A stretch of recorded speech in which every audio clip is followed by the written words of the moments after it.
Shalom Elohim Bapak Ibu dan teman-teman semua. Kita berjumpa kembali dalam program Kesehatan Iman yang luar biasa pada hari ini. Dan saya berdoa Bapak Ibu sehat, bahagia, dan dalam perlindungan Tuhan yang sempurna. Dan apapun yang Bapak Ibu dan teman-teman semua kerjakan dibuat Tuhan berhasil dan diberkati Tuhan berlimpah-limpah. Dan saya berterima kasih untuk dukungannya selama ini atas pelayanan ini. Dan saya berdoa supaya pelayanan ini menjadi berkat besar bagi para pemirsa yang menyaksikannya. Puji Tuhan, hari ini kita akan berjumpa dengan seorang bapak muda yang bernama Jeffrey Kures. Dahulu beliau seorang Kristen, lalu menjadi mualaf, dan akhirnya murtad dan kembali kepada Kristus. Bagaimana ceritanya beliau bisa kembali kepada Kristus? Itu bermula karena beliau mulai menyaksikan, mulai mempertanyakan tentang imannya yang lama, tentang ajaran, tentang agamanya yang lama. Dan itu memaksa beliau untuk kembali mempertanyakan siapakah Sirotol Mustaqim itu. Tetapi puji Tuhan, akhirnya beliau menemukan jalan yang lurus itu. Siapakah jalan yang lurus itu? Nah, Bapak Ibu sekalian, bagaimana ceritanya? Mari kita saksikan bersama-sama. Tuhan memberkati. Di sini saya benar-benar ditunjukin Sirotol Mustaqim itu siapa? Kalau kebanyakan orang bilang. Kalau mungkin di Muslim itu dibilang Sirotol Mustaqim. Sirotol Mustaqimnya itu siapa sih? Gitu kan. Nah, di sini saya dapetin Sirotol Mustaqim itu ya Tuhan Yesus, gak ada yang lain. Ini saya dapetin dari berjalannya saya pencarian jati diri saya selama saya hidup. Ya, awalnya saya dilahirkan uh, dalam keluarga Kristen, tapi Kristennya yang bukan Kristen apa ya, kalau dibilang ya bukan Kristen karismatik, hanya Kristen Protestan ya gitu. Karena papa saya bergereja dulu di GPIB Markus di Cilandak KKO. Kemudian kami pindah dari Cilandak pindah ke rumah yang saya itu di tahun 2000 tahun 2000 ya di tahun 2000 kami pindah ke Manggarai dan kami bergereja di GPIB Paulus. Ya, kita ke gereja cuma sehari minggu aja, hanya untuk beribadah aja. Jadi kesannya kayak untuk oh yaudah ini kewajiban kami sebagai orang Kristen datang ke gereja, udah kita nggak memahami apa itu yang namanya benar-benar yang harus melekat sama Tuhan, enggak. Jadi kita cuma datang ke gereja udah. Efeknya nggak dalam jangka dekat, tapi wah jangka panjang efeknya. Singkat singkat cerita, tahun 2008 mama saya meninggal dunia.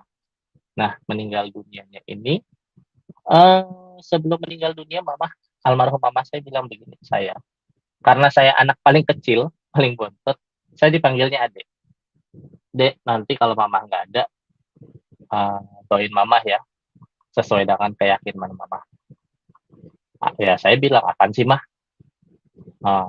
Kalau mainnya, walaupun mama meninggal nggak meninggal juga pasti Adek doain. Karena ya mama orang tuanya aku. Dan di sini mama meninggal karena kanker karsinoma nasofaring. Dan puji Tuhannya, mama saya itu nggak terlalu lama harus merasakan kanker itu, cuma 1 bulan aja, karena baru terdeteksi 1 bulan itu udah stadium akhir untuk kanker karsinomanya. Singkat cerita, mama saya meninggal dunia, dan yang kalau saya bilang lucunya, mama saya lakukan prosesi makamnya bukan menggunakan untuk menggunakan pemakaman secara Kristen, tapi dikafani, dibungkus jadi pocong. Nah, di situ saya shock, saya kaget, dan saya juga nggak paham karena di situ umur saya masih 18 tahun dan tidak memiliki pembimbing agama rohani Kristen seperti yang gereja karismatik ya, itu nggak ada. Dan kebetulan papa saya shock, kakak saya juga shock atas kehilangan mama saya, ya karena mama saya ini kalau dibilang ya tiang doanya keluarga, benar-benar fondasinya pada saat mama saya hilang, hancur sudah fondasi kehidupan di keluarga saya. Saya benar-benar syok saat itu. Akhirnya singkat cerita, Pak sanak keluarga saya bilang begini, Jeff, eh, Mama pernah pesan ke kamu, Mama minta didoain sesuai dengan keimananmu. Kamu lihat Mama dimakaminya secara apa? Ya, aku jawab secara Muslim. Ya udah, kamu doain secara Muslim. Tapi aku nggak ngerti cara doain Muslim itu seperti apa. Ya kamu belajar. Ya gimana belajar? Ya kamu harus memeluk Islam dulu. Saya nggak langsung bilang iya. Saya berpikir terlebih dahulu. Pada hari itu, pada saat setelah mama saya dimakamkan. Dan seperti kebudayaan di Indonesia ya kan, itu kalau habis meninggal biasanya malamnya ada tahlilan ya. Nah, jadi ceritanya pas saya disuruh mengundang tetangga-tetangga untuk datang ke tahlilan meninggalnya mama saya. Dan saya di situ kesannya dijebak. Saya dibawa ke musola terdekat di dekat rumah saya sama keluarga saya, bilang, yaudah kamu kan mau doain mama kamu, ya kamu harus masuk Muslim dulu. Ya udah, mau nggak mau, dan saya nggak paham pada saat itu karena masih syok. Ya udah, saya mengucapkan kalimat syahadat. Resmilah di situ saya jadi Muslim. Dan di situ saya cerita, saya mulai belajar ngaji, belajar sholat segala macam. Dan ada beberapa pertanyaan saya selama saya memeluk Muslim. Ya kan, kenapa sih sholat itu harus 5 waktu dan harus selalu menghadap kiblat? Kalau dibilang Tuhan itu esa, yang mana artinya Tuhan itu harusnya bisa kita sembah, kita bisa minta doa dimanapun tanpa harus menuju ke satu tempat atau satu titik atau kiblat. Nggak harus kalau menurut saya. Dan sempat saya bertanya ke beberapa guru saya, guru ngaji saya gitu kan. Ya karena itu udah kewajiban dibilang kayak gitu. Itu udah terahnya, udah jalannya seperti itu. Ya kamu tinggal jalanin aja sholat 5 waktunya. Kalau kamu suruh ngikutin prosesnya untuk sebelum terjadinya sholat 5 waktu, kamu nggak bakalan sanggup. Karena karena yang sanggup itu cuma Nabi Muhammad, yang makanya bisa menurunkan jadi 5 sholatnya 5 waktu seperti itu. Itu dari beberapa guru ngaji saya. Dan di sini saya jujur nggak dapat kepuasan hati dalam jawabannya. Dan itu saya belajar karena saya pada saat itu masih kuliah juga di Unindra di Pol Tangan, Jakarta Selatan. Dan di sini saya terkenal jadi seorang pria musola atau primus yang biasanya tepat waktu kalau sudah azan sholat, ya kan, saya udah langsung buru-buru ke musola untuk mendirikan sholat, ya kan. Nah tapi di sini ada di kampus itu terkenal saya, yang tadi saya sebutkan, saya seorang primus pria musola. Dan tahun 2009 awal, 2008 akhir itu saya keterima kerja di Lombok sebagai administrasi. Sampai keluarga saya bilang, kenapa sih kerja jauh-jauh, kayak nggak ada kerjaan aja di Jakarta?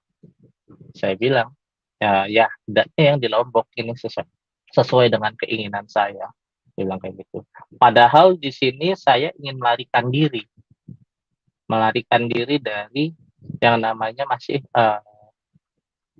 terngiang dengan almarhum mama. Karena kalau ngeliat di sana, kalau masih di rumah, saya ngeliat kamarnya mama ada ini, saya selalu nangis sendiri.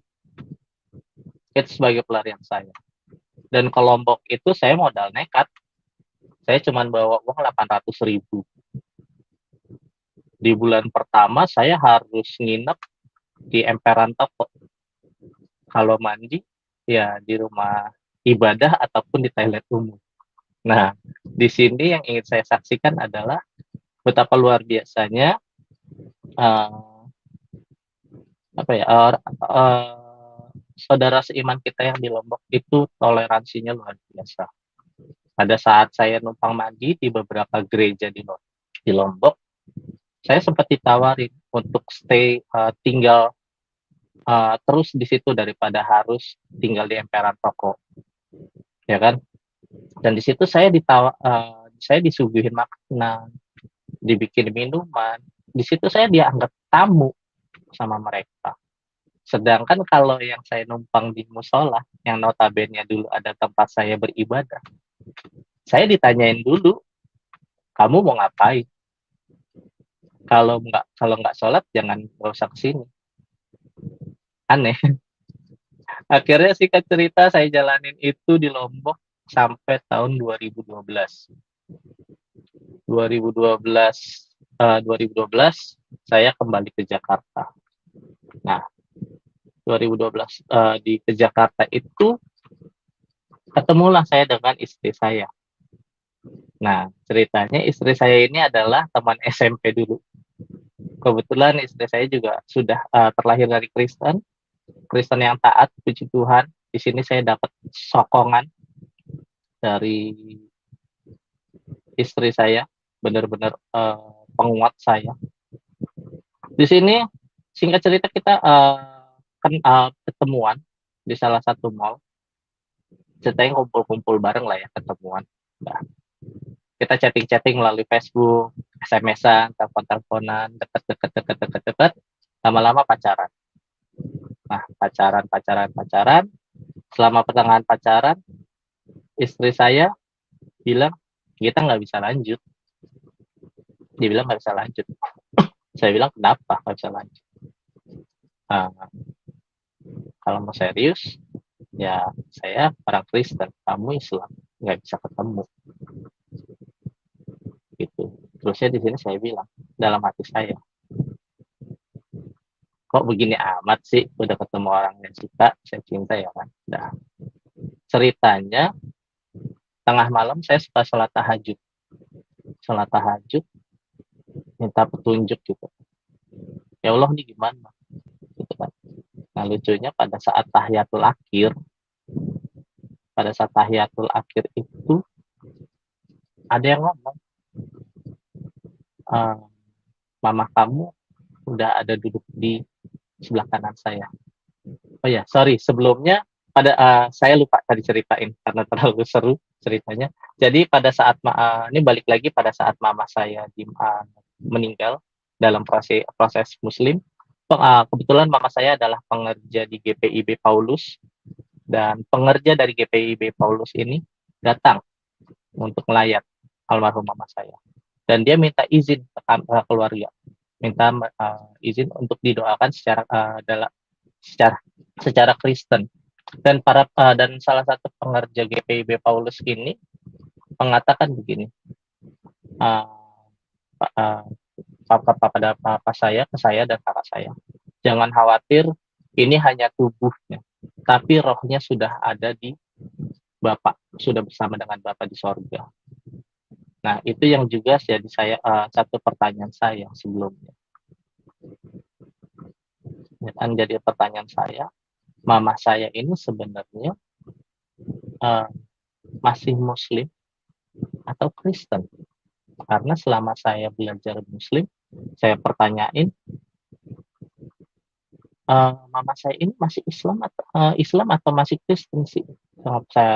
Sama Pak Ustadz, sama guru-guru ngaji saya. Di sini saya nggak dapat jawaban. Yang ada saya malah dapat dimarahin semua. Ya nggak bisa lah, mama kamu belum ngucapin kalimat syahadat. Seharusnya pada saat mama kamu sedang sakaratul maut, kamu ajarin tuh. Gimana mau saya ngajarin kalau logikanya pada saat itu saya masih Kristen. Saya pengen sautin gitu ke guru ngaji saya. Cuman saya karena saya masih, ya kalau dibilang masih umur 20-an, masih belasan saat itu, kayak takut ngebantah apa kata guru ngaji saya. Saya cuma bilang iya iya iya aja. Dan ya berjalannya waktu tadi pada saat saya kembali Jakarta, saya sholat tahajud, saya berdoa, sholat tahajud, saya berdoa, tiba-tiba ya itu tadi ada yang mengatakan benar-benar jelas, bukan berbisik tapi benar-benar mengatakan, mama kamu sudah di sebelah kanan saya. Kalau di Islam nggak ada yang duduk di sebelah kanan, adanya walaupun para sahabat itu pasti duduk di sebelah kiri Nabi Muhammad. Di situ saya searching, di situ udah pada saat itu tahun 2012 sudah mulai internet sudah mulai booming kan di Indonesia. Saya cari dan itu ternyata adanya di Alkitab. Dan saya ngambil pikir panjang. Saya bilang kalau emang benar, saya yakin berarti ini ya udah, ya inilah keselamatan saya. Mama saya minta didoain secara Kristen karena saya yakin. Kenapa saya yakin? Karena pada saat saya sholat, saya dibilang, mama kamu sudah ada di sebelah kanan saya. Dan pada saat saya searching di Google, itu perkataan sebelah kanan saya itu adanya di Alkitab, perkataan Alkitab. Saya yakin banget, makanya saya kembali ke Kristen. Dan langsung saya bilang ke istri saya mau kembali ke Kristen. Saya mau belajar benar-benar Kristen. Gimana menjadi Kristen yang baik. Gimana caranya saya bisa menjadi prajuritnya Tuhan, sebagai alatnya Tuhan di rumahnya. Saya belajar di situ. Saya ingat pada saat saya ngapel pertama kali itu hari Minggu. Saya datang pagi-pagi, itu saya datang jam 7 pagi, sedangkan ibadah gerejanya itu jam 9. Saya pagi-pagi datang karena saya saking semangatnya pengen belajar untuk belajar lebih lagi. Istri saya sampai masih nggak percaya, ragu dengan keputusan saya, takutnya main-main doang. Di situ saya tunjukin kalau saya benar-benar selama beberapa bulan saya terus benar-benar sampai saat ini saya nggak pernah putus yang namanya ke gereja. Karena COVID aja kita selalu online. Di situ saya benar-benar merasakan kasih Tuhan tuh benar-benar tercurah.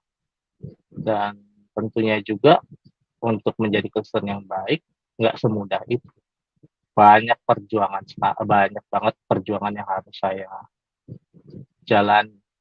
Contohnya pada saat saya mau nikah dengan istri saya, karena keluarga besar dari almarhum mama saya tahu saya Kristen, saya diasingkan.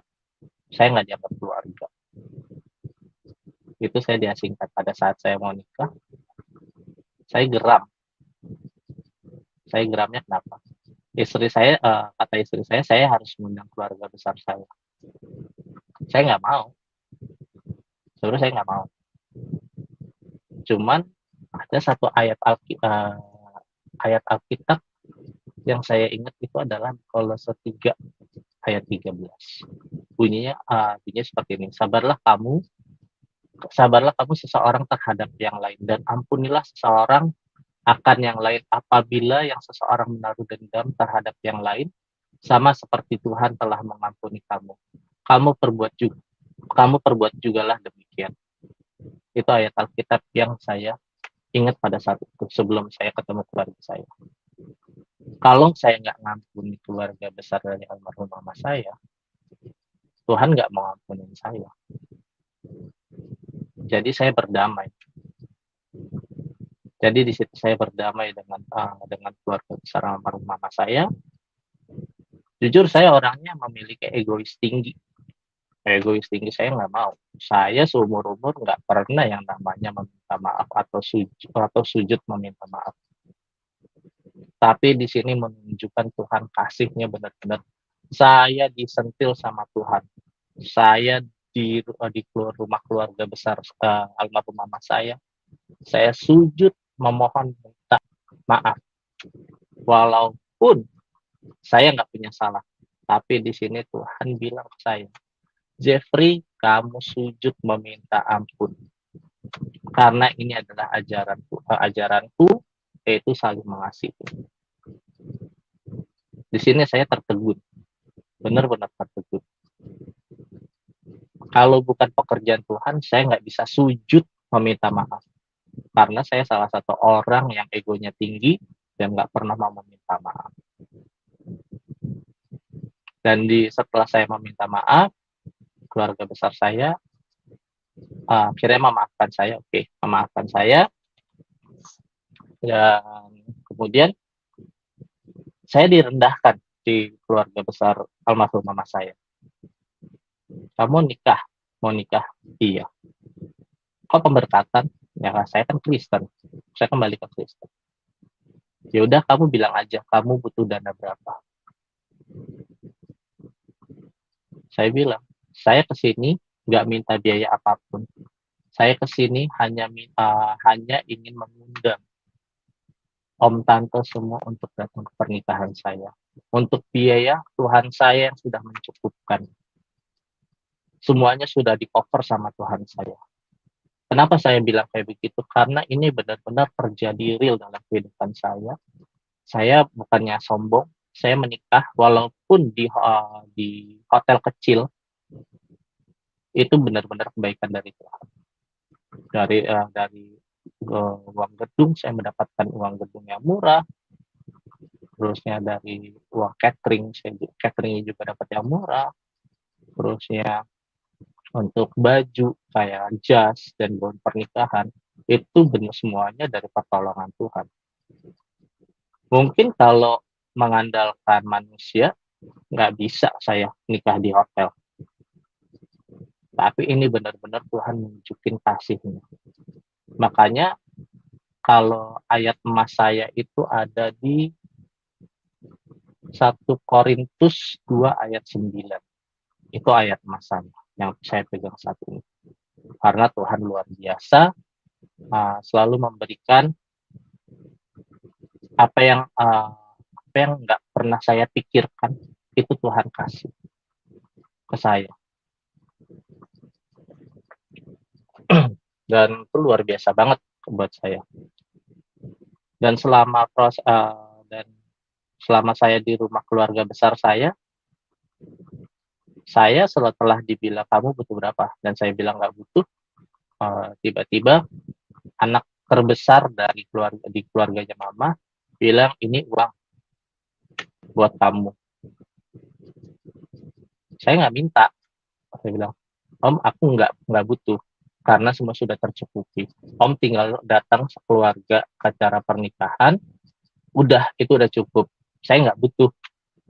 Dan dibilang begini, kalau mau kamu ambil atau kalau nggak kamu ambil, kita sekeluarga akan yang datang.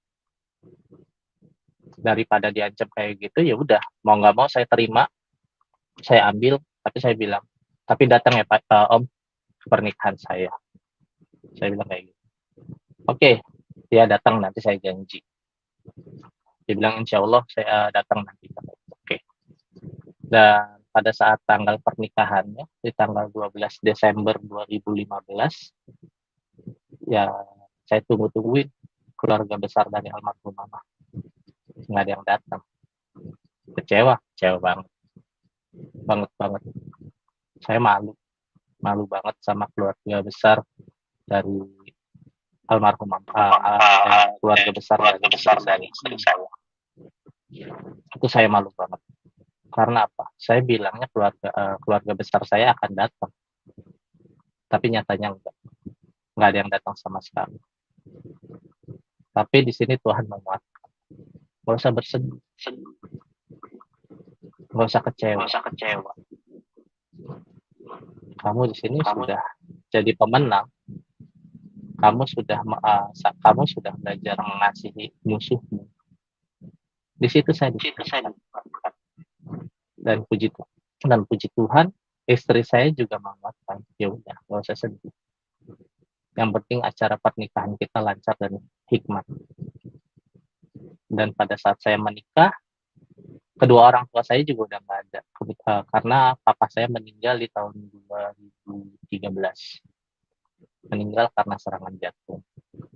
Jadi pada saat saya menikah, yang berdiri di sebelah saya itu adalah kakak saya. Dan kebetulan kakak saya Muslim.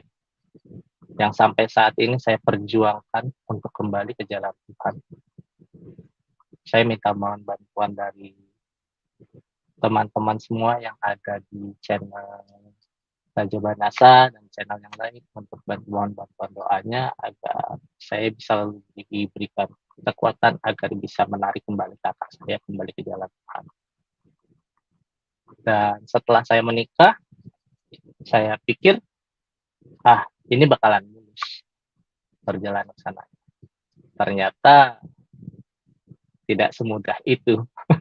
Tidak semudah itu kalau kata orang-orang sekarang, tidak semudah itu Ferguson untuk mengikuti jalan Tuhan. Luar biasa. Yang tadinya kalau di Lombok saya untuk mendapatkan uang sebesar 2 juta itu cuman saya bisa dapat 5 menit. Itu 2 juta atau 5 juta udah saya bisa dapetin. Tapi pada saat saya mengikuti Tuhan, itu luar biasa. Saya benar-benar dikembalikan ke titik nol. Di mana saya bisa harus ngerasain yang kerja jadi cleaning service, saya jadi tukang cuci piring, saya jadi security, itu sudah pernah saya alami. Tapi di sini saya jalani benar-benar karena saya melihat ya ini jalannya Tuhan. Karena sebelumnya pada saat saya masih jadi Muslim, itu saya dapetin uang gampang, tapi saya terjerumus.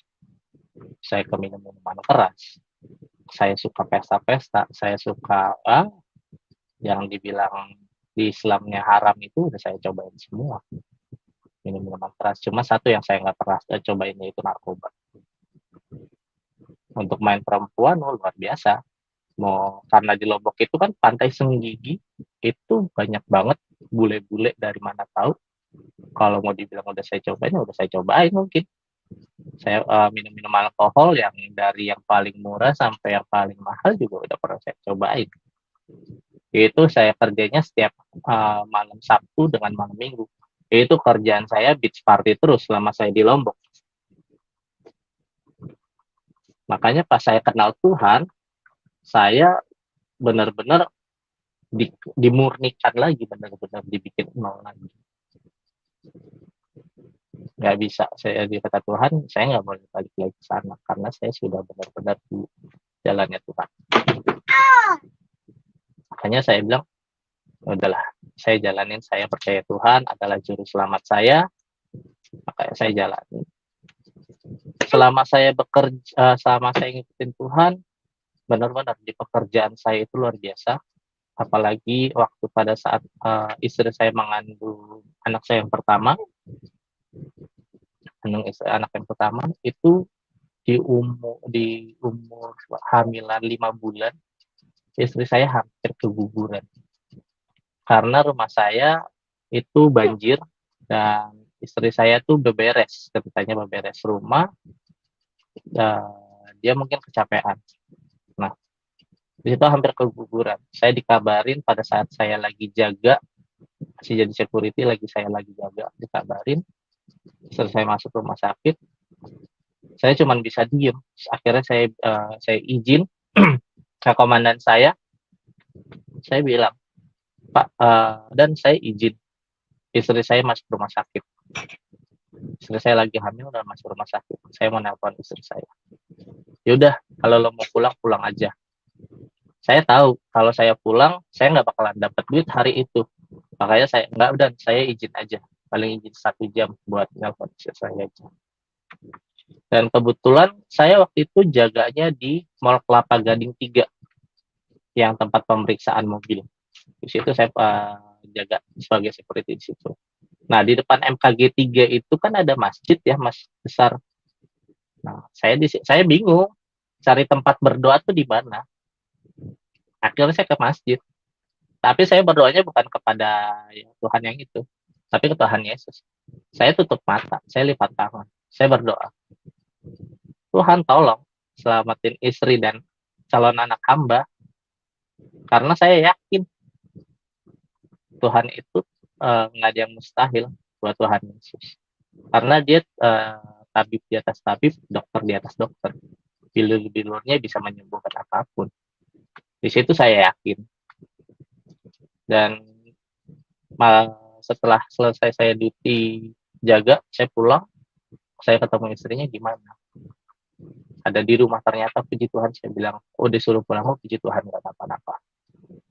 Tapi masih tetap saya bikin khawatir juga, karena yang saya khawatirkan adalah pasca setelah pulang ke rumah, karena nggak ada nggak ada tenaga medis di rumah saya. Takutnya terjadi kenapa-napa, ya kan, yang cuma dikasih obat aja dari rumah sakit. Saya di situ nggak putus doa saya. Tuhan tolong selamatkan istri dan calon anak saya. Tuhan tolong. Dan di situ benar-benar Tuhan curahkan kasihnya benar-benar. Sampai saat ini, sampai umurnya 4 tahun, anak ini sehat, luar biasa, pertolongan Tuhan anak ini. Dan proses melahirkan di 9 bulan itu juga, itu luar biasa. Kalau bukan pertolongan Tuhan, mungkin, wah, nggak tahu deh gimana ceritanya. Karena proses melahirkan untuk anak saya yang pertama ini, istri saya harus ngeden dari jam 2 siang sampai jam 2 dini hari. Dan posisi air ketuban sudah pecah. Dan di situ dokter sudah menyarankan untuk operasi sesar. Tapi sebelum dioperasi sesar, dokter coba mengusahakan untuk dilakukan vakum. Dan di sini saya berdoa lagi sama Tuhan. Tuhan, tolong lancarin proses lahiran anak dan istri saya. Saya minta tolong diselamatkan untuk kedua-duanya. Dan istri saya juga berdoa. Tepat istri saya bilang amin pada saat berdoa, anak saya lahir dengan kondisi tangan kanannya seperti begini, memegang pipi seperti tidur. Kalau kata dokter, untuk kepalanya aja susah, Pak. Ini dengan kondisi tangan di pipi. Ini luar biasa. Saya bilang, inilah kebaikan Tuhan saya. Kalau bukan kebaikan Tuhan saya, nggak mungkin seperti ini kejadian. Beda lagi ceritanya. Mungkin udah harus disesar, saya bilang. Tapi Tuhan saya menunjukkan di sini, ya udah, inilah kebaikan saya. Nggak ada yang mustahil buat saya. Saya bilang begitu ke susternya. Ya, singkat cerita, di tahun 2019, istri saya hamil yang kedua. Dan kebetulan anak saya ini lahir 2017. Dan sekarang 4 tahun. Nah, ini anak saya yang di belakang. Sini. Hey. Ini benar-benar keajaiban Tuhan. Ini anak nih. Benar-benar ini keajaiban Tuhan. Kalau bukan keajaiban Tuhan, mungkin udah nggak tahu deh ceritanya. Karena sudah minum air ketuban. Benar-benar sudah minum air ketuban. Dan harus dirawat di ruang NICU.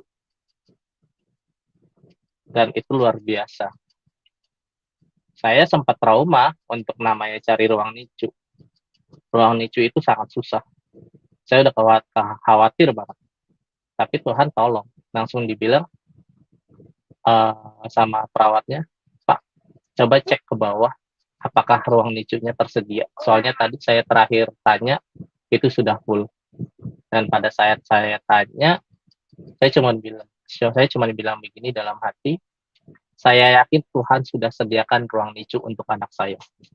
Pada saat saya ke bawah ke bagian administrasi, ke bagian ruang rawat inap, saya mau cari ruang kamar NICU. Oh iya, oh Pak, ada Pak, cuman harus nunggu karena sedang dibersihkan. Saya bilang puji Tuhan, berapa lama untuk dibersihkannya? Nggak lama Pak, cuman 15 menit untuk pembersihannya. Saya bilang oke, nggak masalah, dari gitu. Di sini saya harus bayar berapa?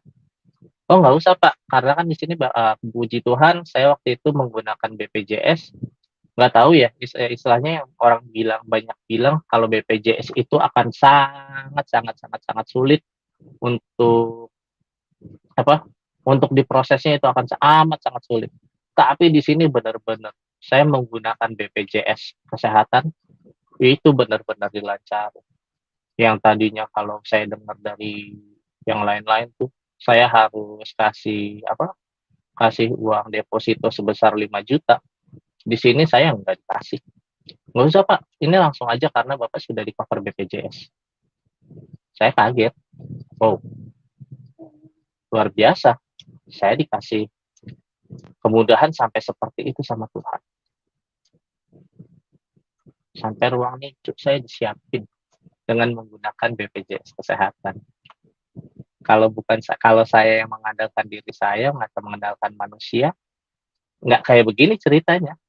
Mungkin saya akan ke rentenir kali nyari pinjaman buat uang deposito 5 juta. Tapi saya di sini mengandalkan Tuhan. Karena saya yakin Tuhan saya yang maha kaya. Dia punya luar biasa.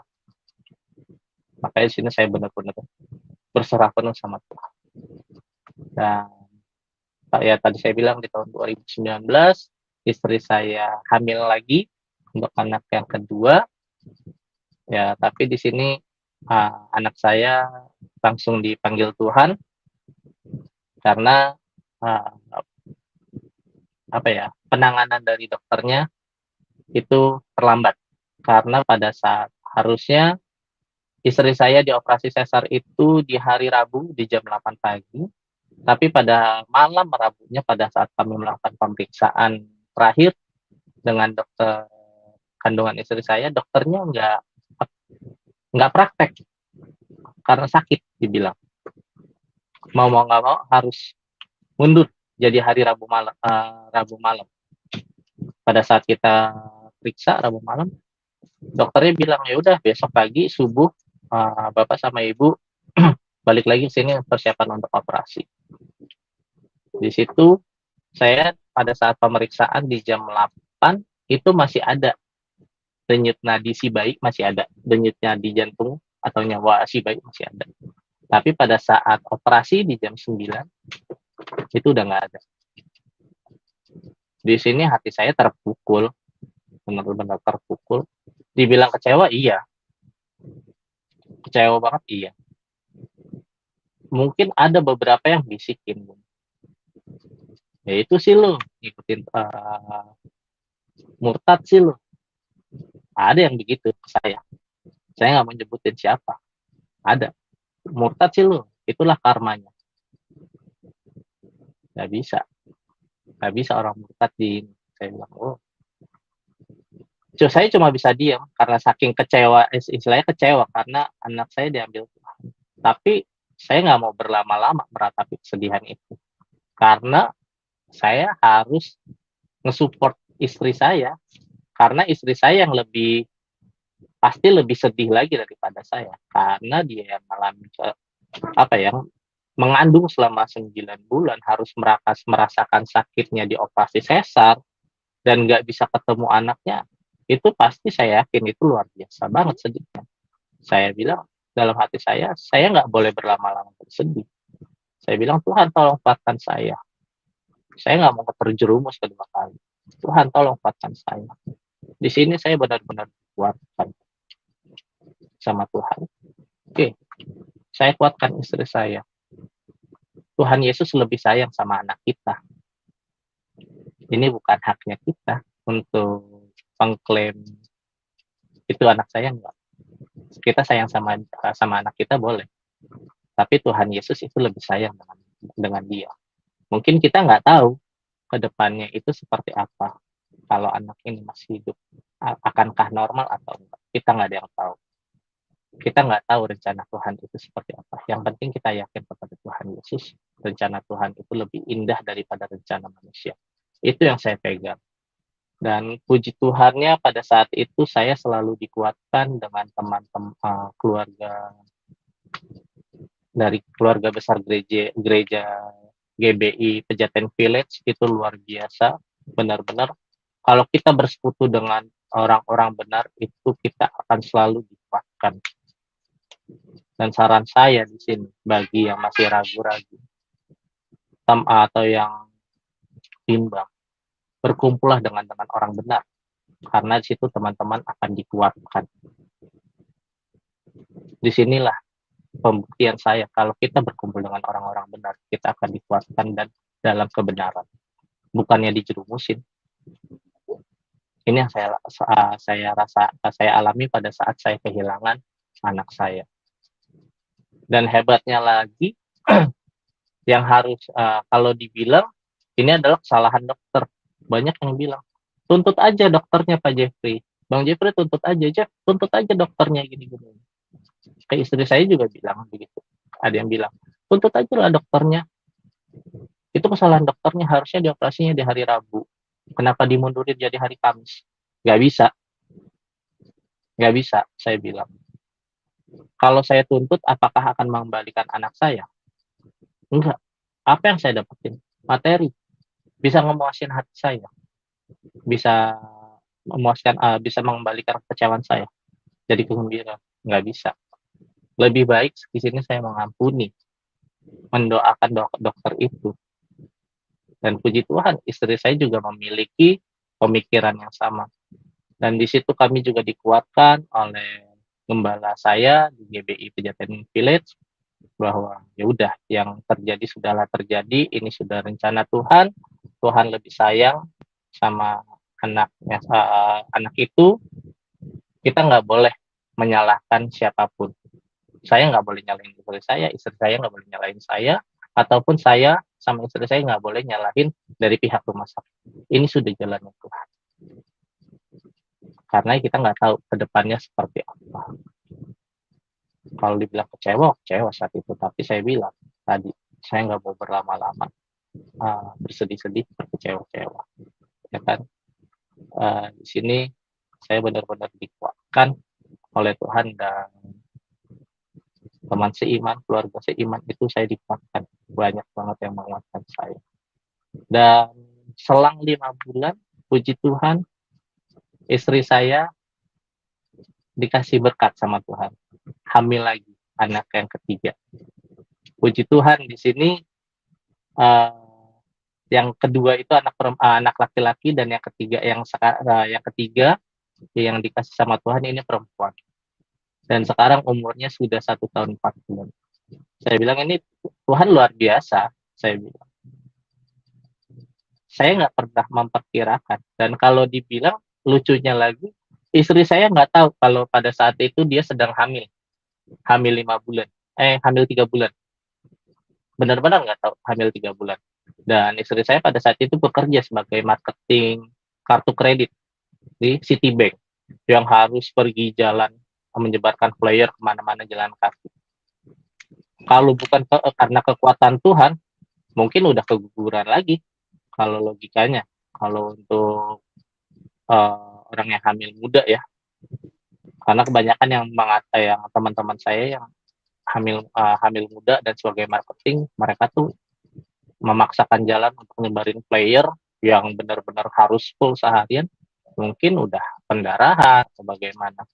Dan di sini luar biasa, Tuhan memberikan kekuatan ke istri saya tuh sampai ketahuan, baru ketahuannya pada saat kerja di Citibank dengan usia kandungan 3 bulan. Saya bilang luar biasa. Dan di sini udah tahu, ya kita jangan mencobai Tuhan, ya udah kamu berhenti, biarlah saya yang mencari nafkah. Inilah kewajiban saya. Dan di sini saya puji Tuhan banget, dikasih kelancaran lagi sama Tuhan. Mungkin ya di seluruh kehidupan saya benar-benar kebaikan dari Tuhan sih, benar-benar kebaikan dari Tuhan. Karena segala sesuatunya dimudahkan. Karena pada saat anak saya yang ketiga ini lahir, kondisinya pada saat COVID lagi parah-parahnya tahun 2020 di bulan Agustus. Itu lagi parah-parahnya. Mungkin kalau saya dengar cerita yang lain, wah harus inilah, harus itulah. Waduh, udah macam-macam banget. Tapi ini Tuhan benar-benar dipermudah. Saya nggak dipersulit lagi, benar-benar nggak ada yang dipersulit, nggak ada. Dan saya masih menggunakan BPJS.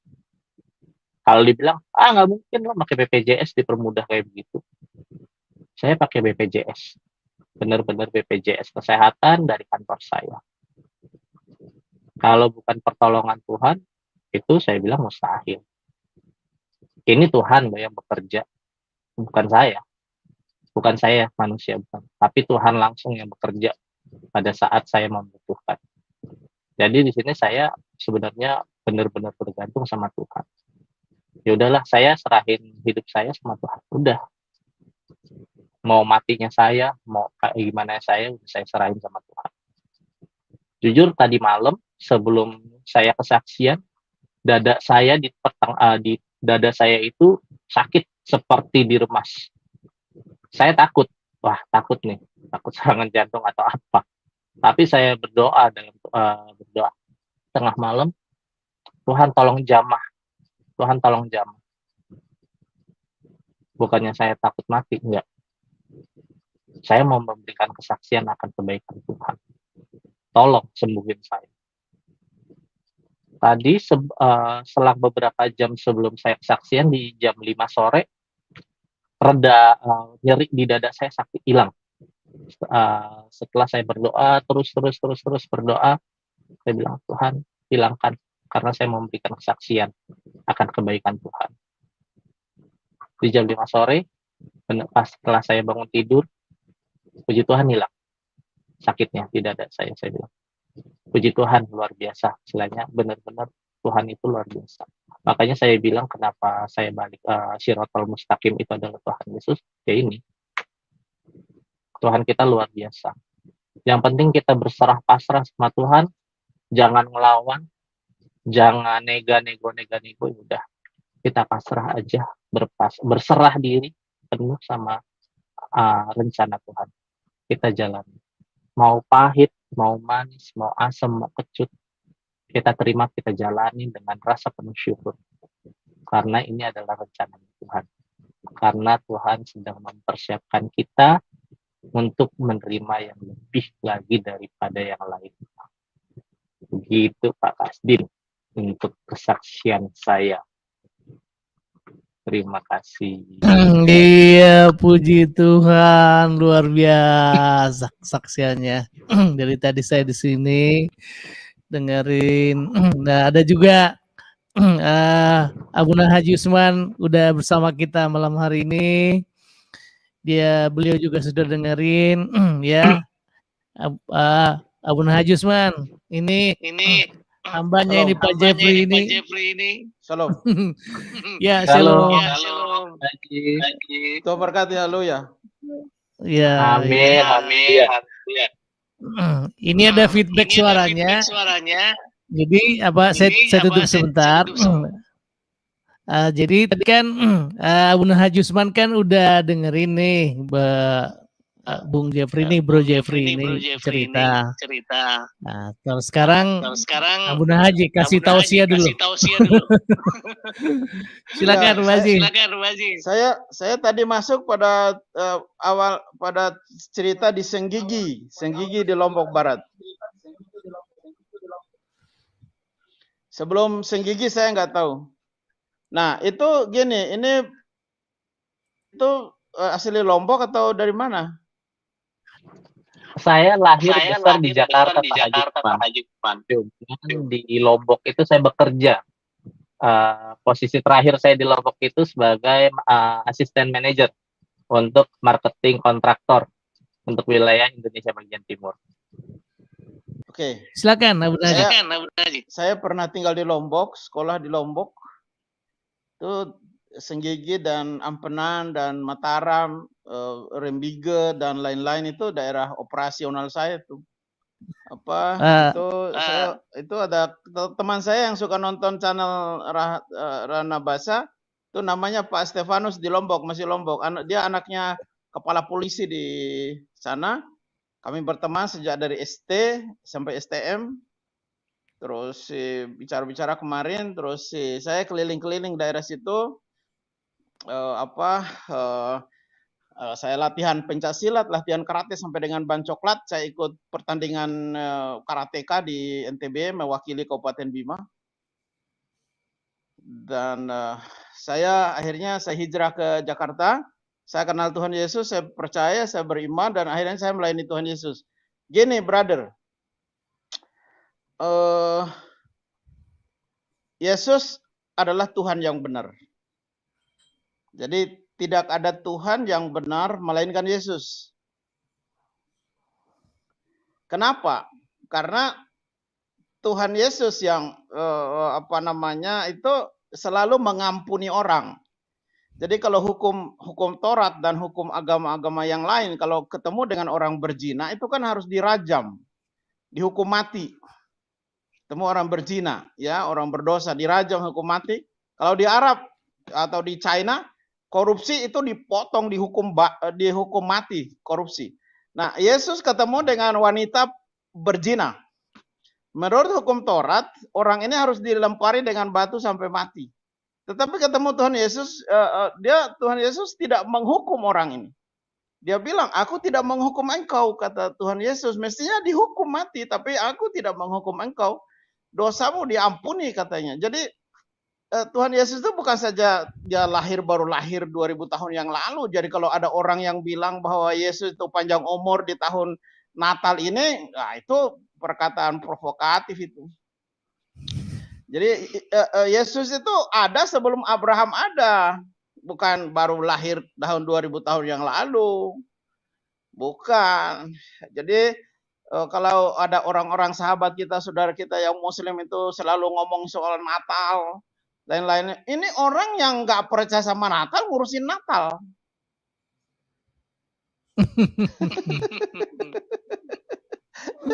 Iya kan? Mereka kan nggak percaya sama Natal, tapi kok ngurusin Natal? Biar Natal urusan kami aja, jangan gak usah urusan yang lain.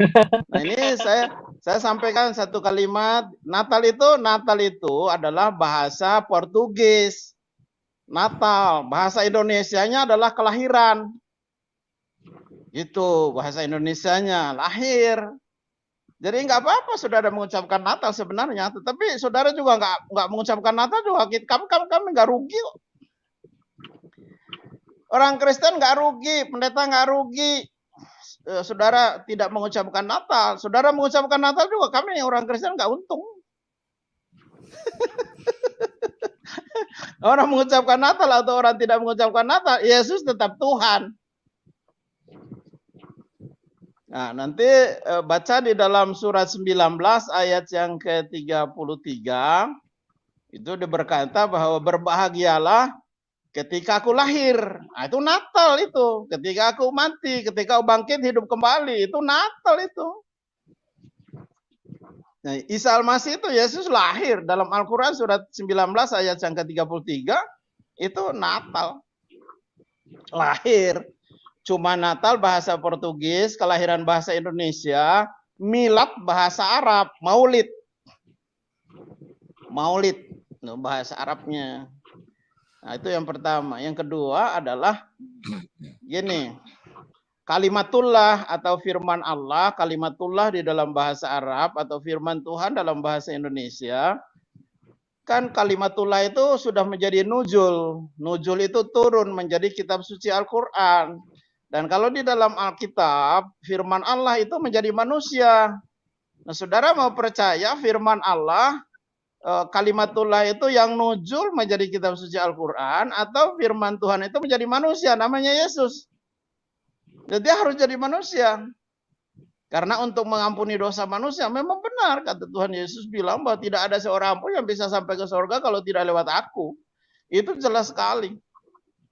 Nah, di dalam pelajaran Islam itu masuk surga itu sama seperti rambut dibelah 7. No, rambut kita itu dibelah 7. Rambut satu lembar aja dibelah 7 kagak bisa, apalagi itu jadikan jembatan Shiratal Mustaqim. Nah, itu guru-guru ngaji kita waktu kita kecil itu ngajarin begini. Itu jembatan Shiratal Mustaqim itu kita harus berjalan di atas jembatan Shiratal Mustaqim, di bawahnya itu ada api yang menyala-nyala. Dan kita berjalan, tipisnya kecilnya jembatan itu seperti rambut dibelah 7, itu perumpamaan. Jadi susahnya setengah mati, memang benar itu susah. Gak bisa masuk kalau nggak lewat Yesus. Makanya ambil keputusan, bertobat, udah terima Yesus, udah jadikan dia Tuhan dan Juru Selamat. Ini waktu udah singkat. Kan sahabat kita Muslim kan mengaku bahwa Isa Al-Masih itu akan datang sebentar lagi, dia akan turun kembali ke dalam dunia gitu. Ya, percaya aja dia yang turun kembali itu, bukan yang nabi yang lain. Saudara, bukan nabi yang lain. Tidak bisa turun kembali. Gitu. Jadi saudaraku ini sudah mengambil keputusan yang tepat. Kembali kepada jalan Yesus Kristus. Yesus Kristus menerima kita semua orang berdosa. Nggak ada orang yang benar. Ya, kita semua orang berdosa. Jadi sahabatku ini, saudaraku ini, selamat datang kembali. Hidup terus di dalam Yesus. Apapun yang terjadi, kita mau dikatain orang kafir, kita mau dikatain masuk neraka, kita mau dikatain dan lain-lain, itu abaikan kata orang. Dengan sanjungan orang, kita tidak bisa masuk surga. Dengan hinaan orang, kita juga nggak bisa masuk neraka. Gak bisa. Dengan kata orang itu kita nggak bisa benar kalau ikut kata orang, nggak bisa benar. Ikutnya kata Tuhan. Jadi udah disampaikan pada waktu Natal itu malaikat Gabriel itu menyampaikan pesan bahwa kamu akan mengandung dan melahirkan seorang laki-laki. Gitu. Itu benar penyampaian oleh malaikat malaikat Gabriel. Nah, di dalam Islam malaikat juga menyampaikan, malaikat Jibril menyampaikan pesan kepada Maryam bahwa kamu Maryam akan mengandung dan melahirkan seorang laki-laki. Itu sama, namanya Isa Al-Masih atau Yesus Kristus. Dia adalah orang yang saleh, orang yang suci, kata malaikat. Yang ketiga adalah malaikat di dalam Al-Quran itu adalah mengambil rupa manusia yang sempurna. Jadi malaikat itu berubah bentuk, mengambil rupa manusia. Pada waktu dia menyampaikan pesan kepada Maryam tentang kelahiran Isa Al-Masih, itu dia mengambil rupa manusia, berubah, bukan lagi malaikat tapi rupa manusia. Malaikat aja ciptaannya Tuhan bisa mengambil rupa manusia, apalagi Tuhan yang menciptakan malaikat. Dia jadi sama dengan manusia. Jadi udah tepat ini saudaraku ini mengambil keputusan ini keputusan yang radikal, keluar dari jalan yang sesat menuju jalan yang benar. Keluar dari jalan yang berbelok-belok, berbengkok-bengkok, mengambil jalan yang lurus, tetapi harus tetap setia kepada Yesus apapun yang terjadi. Mau Anda dijatuhkan orang, abaikan. Mau Anda disanjung orang, abaikan juga. Nggak usah dipikirin mau orang sanjung, mau orang jatuhin, mau orang terima, mau orang tolak, abaikan itu. Buang jauh-jauh. Kita hanya percaya Yesus Kristus Tuhan dan Juru Selamat. Dia penolong kita satu-satunya di dunia sampai kita dibawanya dalam kemuliaan. Jadi jangan putus asa saudaraku. Pak Jeffrey ya. Ya, jangan putus asa saudaraku. Pak Jeffrey tetap setia kepada Tuhan Yesus. Saya percaya bahwa Tuhan Yesus memberkati Bro Jeffrey dan istri dan 3 orang anak tadi yang diceritakan ya. Salam saudaraku, Tuhan berkati. Ya, kalau ada yang mau masuk silakan kita ngobrol yuk. Oke, Pak Jeffrey ada sedikit mau ungkapkan lagi ke Pak Jeffrey ini dulu Pak Haji. Ini dulu beliau ini dulu Kristen. Ayah Manado, ibunya dulu Muslim jadi Kristen, tapi ternyata perjalanan hidupnya dia mualaf Pak Haji. Tapi ternyata dalam perjalanan kemualafannya itu dia sering bimbang begitu, ini kok jalan Shirathul Mustaqimnya kok belum ketemu gitu. Ternyata dia balik lagi tuh sama Tuhan. Nah, dia menemukan Shirathul Mustaqim yang sesungguhnya tuh Pak Haji. Oh, iya. Shirathul Mustaqim itu ya tunjukin kami jalan yang lurus. Sebenarnya 600 tahun sebelum datangnya jembatan Shirathul Mustaqim ini, sebenarnya Tuhan Yesus sudah ngomong 600 tahun sebelum datangnya surat Al-Fatihah ini. Tuhan Yesus bilang, akulah jalan dan kebenaran dan hidup. Dan tidak ada seorang pun yang sampai ke sana kecuali lewat aku. Itulah Shirathul Mustaqim. Itu sudah disampaikan. Cuman kawan saudara kita Muslim bertanya terus-menerus tentang berdoa terus-menerus tentang jembatan Siratul Mustaqim ini, tunjukilah kami jalan yang lurus ini. Dan jalan yang lurus sudah disampaikan 600 tahun sebelum Islam datang lewat Yesus Kristus dalam Injil Yohanes pasal yang ke-14 ayat 6. Itu. Jadi kalau sekarang ini menemukan Siratul Mustaqim, jalan yang lurus dalam Yesus Kristus, sudah tepat. Jadi nggak perlu nanya-nanya lagi. Sudah nemu. Oke, Pak Jepri, mau tambahin dikit sebelum nanti ada kawan kita Pak Jenes nanti akan tambahkan. Silakan. Kawan kita Pak Jenes nanti Ya, akan tambahkan. suruh aja masuk ngobrol. Terima kasih nih Pak Burhanuddin Haji Usman, penguatannya. Sini puji Tuhan, saya benar-benar untungnya, puji Tuhan banget. Saya memiliki istri yang benar-benar pada saat keimanan manusia itu pasti naik turun ya. Itu pasti naik turun. Pada saat saya keimanan saya lagi turun, puji Tuhannya istri saya yang selalu menguatkan. Begitu juga saya sebaliknya. Ketika keimanan istri saya sedang turun, saya menguatkan istri saya. Makanya di sini saya bersyukur banget punya istri yang benar-benar bisa menguatkan saya dalam keimanan.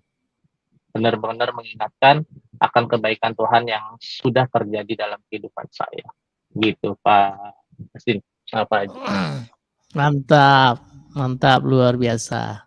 Oke Pak Jenes duluan. Soalnya dari Batam itu puji Tuhan kita bisa tembus internet ini mumpung sudah nyambung. Silakan Pak Jenes. Salam. Iya. Betul. Salam Pak Raja Dabasa. Salam Pak hambanya Pak Abuna. Salam Pak Petrus.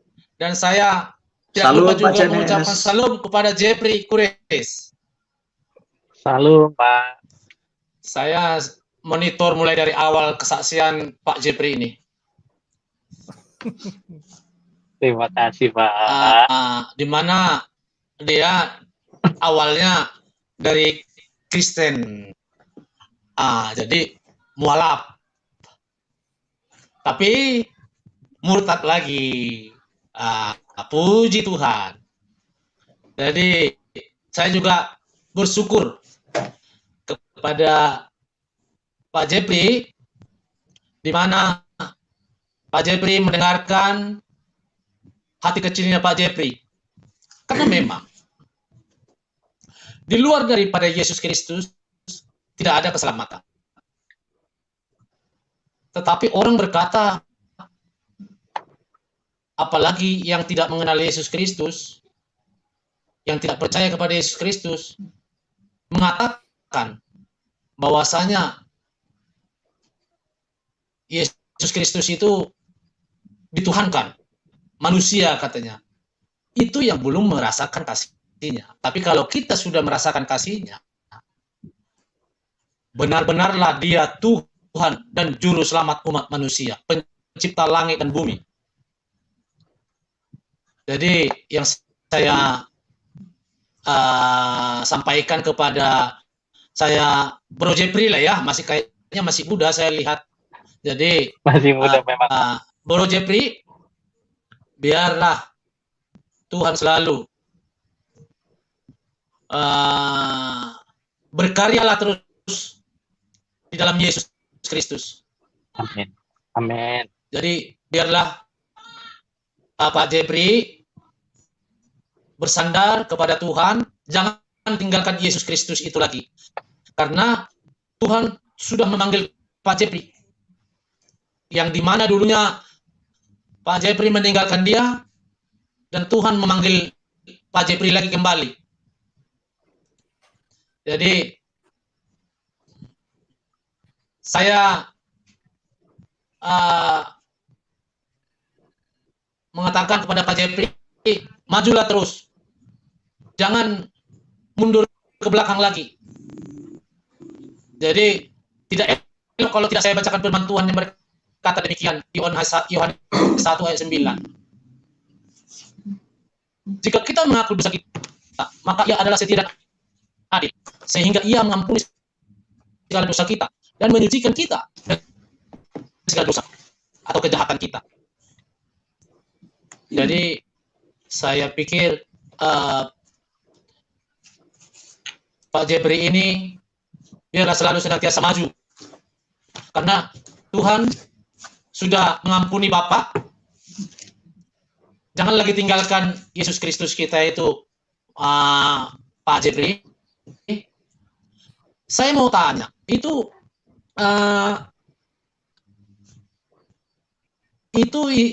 waktu masih masa lajang mengikuti istri ke mualaf ya? Iya, waktu masih single sebelum nikah itu saya Muslim, dan saya belajar sholat, belajar ngaji di berbagai guru, karena saya di sini banyak banget pertanyaan mengenai, mohon maaf, pedoman hidupnya orang Muslim. Karena menurut saya pedoman hidupnya itu ada 2 kitab. Yang pertama Al-Quran dan hadis.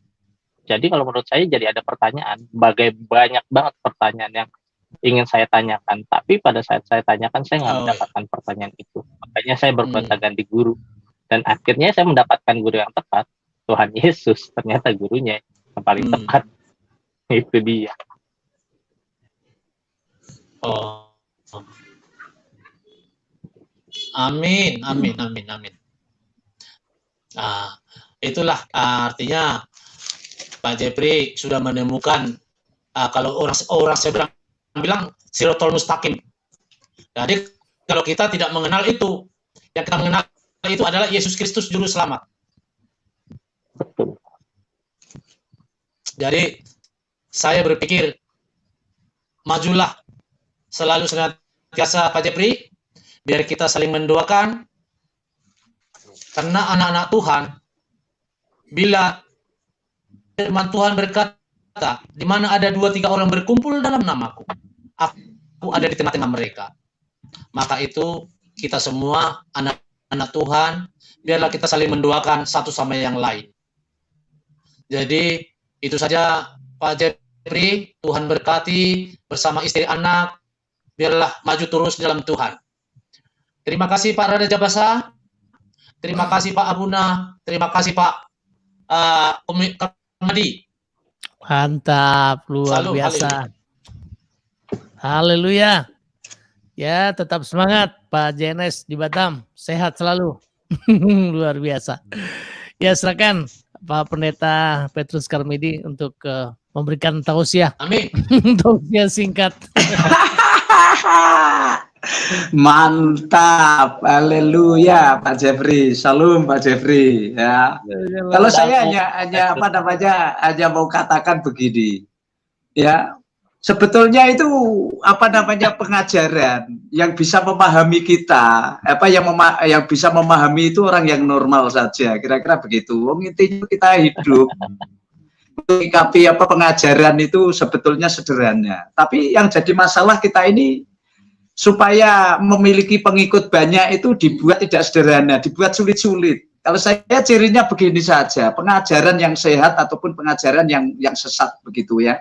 Kalau pengajaran yang sesat pertama itu menakut-nakuti ya, seperti surga tadi ya, seperti hambanya tadi Bapak Burhanuddin ya, suruh nguat Siratul Mustaqim, rambut nggak usah dibelah aja susah. Ya. Artinya apa? Kalau sudah susah nggak usah dibelah-belah jadi 7. Kalau memang firmannya kebenaran memang iya. Dan amin pengajaran itu sebelum kitab-kitab sebelum yang ada itu nggak jadi masalah kalau ada bukti otentik. Itu kan jelas sekali. Artinya apa? Menakut-nakuti.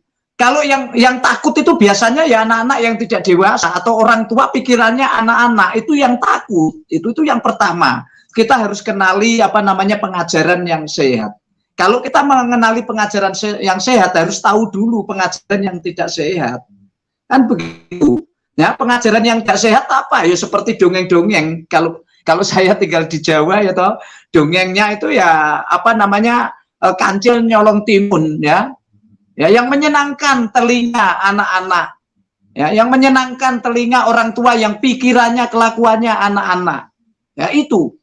Ya, anugerah Tuhan, anugerah Gusti, ya Pak Jeffrey dalam menghadapi, dalam mengalami kehidupannya, melihat dari pengajarannya. Oh, itu sangat dahsyat, ya, sangat dahsyat anugerah Tuhan, ya. Dan itu pun karena tadi ya balik kanan, balik kiri,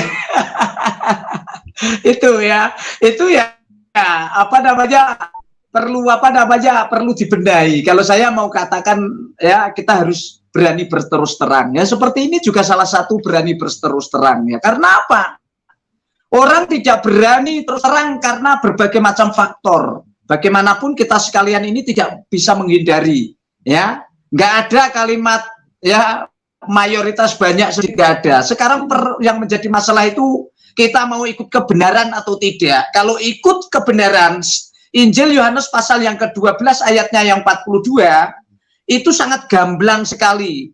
Di saat mengakui Yesus itu adalah kebenaran dan hidup, satu-satunya yang dapat menyelamatkan umat manusia, kita tidak berbicara tentang what, Sirotol Mustaqim dan sebagainya. Yang dapat menyelamatkan itu hanya Yesus Kristus, dibuktikan dengan konkret. Yang mengaku dengan mulutnya, lewat hatinya, keluar dari hatinya, mengaku bahwa Yesus itu adalah satu-satunya, tidak sama yang lain. Itu yang disebut kebenaran, pasti diselamatkan. Tetapi yang di titik ini Bapak Ibu Saudara, Pak Jeffrey dan kita sekalian dimanapun berada, kita ini tidak ada keberanian untuk berterus terang. Mengaku lewat mulutku, lewat mulutmu, lewat kita sekalian. Apa? Karena terbentur pikiran kita, terbentur dengan apa namanya doktrin yang ada di dalam kehidupan lingkungan kita. Di saat berterus terang, pasti bukan saya yang ngomong, tapi kebenaran firman Tuhan di Injil Yohanes pasalnya 12 ayatnya 42 pasti dikucilkan. Dikucilkan artinya disingkirkan. Dikucilkan artinya ya tidak dianggap. Yang jadi masalah sifat manusia. Kalau tidak kalau dikucilkan pasti ya pasti takut. Nah, tetapi di saat saya menerima Kristus, saya usia 22, 23 tahun. Nah, itu saya sudah menginjak pemuda, artinya saya sudah bisa berpikir dan anugerah Tuhan. Pikiran saya itu pikiran yang sehat. Sebelum sehat, saya, waduh, ya saya anggap morsal lah begitu. Artinya apa? Saya bersyukur. Tetapi di saat saya mengimani, mengaku lewat mulutku bukan pinjam mulutnya Pak Rajana Basa. Nah, lewat mulutku beberapa puluh tahun yang lalu saya dikucilkan, di titik saya dikucilkan, saya malah berkata ini yang disebut kebenaran. Nah, di sini Bapak Ibu ya, yang tidak dipahami oleh setiap kita orang yang mencari Tuhan, ya, mencari Tuhan sudah ketemu, sudah dikucilkan, nggak mau berterus terang. Artinya apa? Hanya mengaku buat diri sendiri. Akhirnya apa? Tidak bisa bertumbuh, tidak bisa berbuah, bahkan buahnya tidak tetap. Akhirnya apa? Di saat berhadapan muka dengan Tuhan, ditolaknya engkau pembuat kejahatan. Walaupun berdalih dia katakan aku sudah mengusir setan dengan namamu Tuhan, aku sudah memuji-muji Tuhan dengan namamu Bapa. Tetapi Tuhan katakan di saat berterus terang, enyahlah engkau pembuat kejahatan. Karena apa? Karena tidak berterus terang mengaku lewat mulut kita, dan kita ini sebagai pelaku-pelaku firman. Ya, kalau kita tidak mau berterus terang, firman Tuhan sudah pastikan, bukan saya. Di dalam 2 Timotius pasal yang kedua ayatnya 15, tidak mau berterus terang, pasti tidak layak di hadapan Tuhan. Kalau tidak layak di hadapan Tuhan, dipastikan enyahlah engkau pembuat kejahatan. Ini perlu kita pahami bersama-sama. Apalagi Pak Jeffrey, ya, saya yakin salam hormat saya ini bukan apa namanya buat anak yang kita cintai, tidak buat coba-coba, kira-kira seperti itu. Itu yang perlu kita pahami bersama. Jangan malu, jangan takut dikucilkan. Kalau saya dulu tidak dikucilkan, bisa jadi saya tidak percaya kepada Kristus. Karena apa?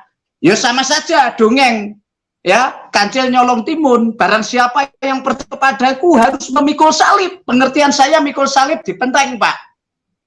Ya, dipenteng. Masuk surga ya sesuk kalau mati. Wong urip sekali ya enggak dibuat enak, bisa dibuat enak, kenapa tak buat susah? Ya terus ternyata mengikut Kristus memikul salib. Anugerah Gusti saja, bukan masalah untung dan rugi. Anugerah Gusti saja, saya dipilih oleh Tuhan. Dan saya pun ada keberanian, di saat ada keberanian saya disingkapkan. Ternyata yang bisa menyingkapkan tidak ada yang lain kecuali Kristus, itu yang sempurna. Ya, itu yang sempurna. Di saat disingkapkan Yesus itu yang sempurna. Kita ini untuk perbuatan-perbuatan yang besar. 1 Petrus pasal yang kedua ayatnya 9 bagian B, bukan untuk urusan yang cepet kecil-kecil. Aku nggak begitu yakin kalau saya atau kita sekalian yang dulunya belum mengenal Tuhan sekarang bisa mengenal Tuhan. Untuk perkara-perkara yang cepet kecil-kecil saya nggak begitu yakin. Kalau pemirsa sekalian ada yang begitu yakin untuk diri sendiri, kok saya pertanyakan. Belum tentu iman itu iman daripada Tuhan yang menciptakan langit dan bumi. Karena bertentangan dengan kebenaran firman Tuhan. 1 Petrus pasal yang kedua ayatnya 9 bagian B. Untuk perkara-perkara besar. Di titik ini sebelum Pak Jeffrey sama saya dipanggil Tuhan, ya, tertangkap lagi oleh Tuhan, nikmati Pak Jeffrey. Nikmati untuk perkara-perkara yang besar. Kalau Pak Jeffrey katakan untuk saya sendiri, untuk keluarganya Bapak sendiri, waduh, terlalu kecil kita ini memimpikan surga. Ya, untuk perkara-perkara besar, Pak. Saya berdoa di saat kita masih hidup dan di saat Pak Jeffrey tadi masih mengaku dari pengalaman membaca dan sebagainya, berkumpul dan sebagainya. Saya imani, Pak, dari Jawa Tengah, Bapak untuk perkara-perkara Tuhan yang besar, bukan yang kecil. Bukan yang kecil. Yang jadi masalah buat kita sekalian, ya, buat kita sekalian, berani tidak kita ini memikul salib? Berani tidak arahan Injil Yohanes pasal yang ke-12 ayatnya yang ke-42? Itu bukan orang kecil-kecil, itu pengajar-pengajar, guru-guru percaya kepada Yesus, tetapi dia tidak mau berterus terang, Pak. Akhirnya apa? Enyalah engkau pembuat kejahatan. Karena apa? Takut kepada ahli Taurat, orang Farisi, orang Saduki, Pak. Mirip geografisnya seperti Indonesia. Ini PR buat kita sekalian yang mau berani, mau percaya kepada Kristus. Nggak usah tanggung-tanggung, Pak. Kalau tanggung-tanggung lebih baik kalau hanya pengen mencari sahabat teman, Pak. Lebih baik jangan jadi orang percaya pengikut Kristus. Iya. Karena apa? Nyepeti, ganjel-ganjeli di dalam iman percaya kepada Kristus, yang Kristus itu punya visi yang besar. Saya berdoa untuk Pak Jeffrey, jangan takut untuk dikucilkan. Di saat nanti dikucilkan berarti firman Tuhan itu masuk sampai ke tulang sumsum Pak Jeffrey dan saya. Kalau nggak dikucilkan, saya nggak begitu yakin itu ya tidak sempurna rencana Tuhan. Karena rencana Tuhan itu sempurna, tidak setengah-setengah. Harapan saya badai nanti lebih keras di Pak Jeffrey. Beda atau Pak Jeffrey, saya ngomong sama teman-teman berdoa lebih cepat ya atau badainya. Karena apa? Kalau badainya cepat berarti perkaranya yang besar juga diterima lebih cepat. Lama-lama. Ya begitu. Begitu. Salam hormat saya, ada Abuna, mohon maaf Abuna.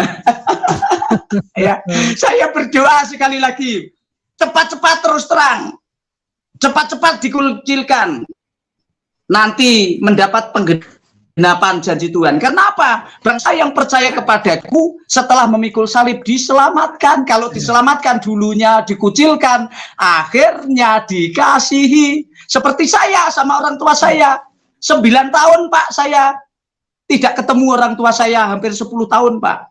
Akhirnya di saat hidup saya berubah, saya dicari. Akhirnya apa? Diberi kesempatan orang tua saya ini mencari Tuhan yang saya sembah. Akhirnya percaya, anak yang pernah dilahirkan, pernah ditimang-timang, pernah dimasukkan di pendidikan sekolah agama, akhirnya menerima Tuhan Yesus Kristus, mesti harus pilihannya dua. Tinggalkan Yesus atau kamu percaya tinggal di sini tetap karena kamu anak laki-laki. Saya anak laki-laki, saya pilih yang nomor satu, saya tinggalkan, dan akhirnya saya nggak ketemu orang tua saya.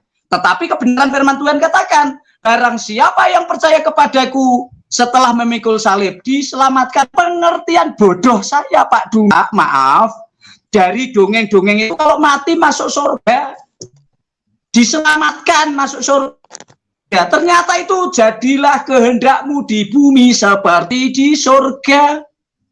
Mau bagaimana?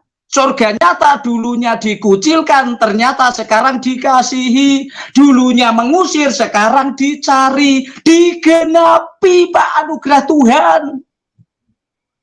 Nah, itu Pak. Ya sementara itu dulu Pak. Karena sudah saatnya Pak Jeffrey itu makanannya bukan makanan susu Pak. Makanan keras supaya lebih cepat. Lebih cepat, lebih baik. Banyak jiwa-jiwa yang dimenangkan lewat Pak Jeffrey. Begitu, nggak usah kita batas-batasi, nggak usah kita ini apa namanya, nggak usah kita ini nggak menggok dulu lah kira-kira, pura-pura dulu, nggak usah.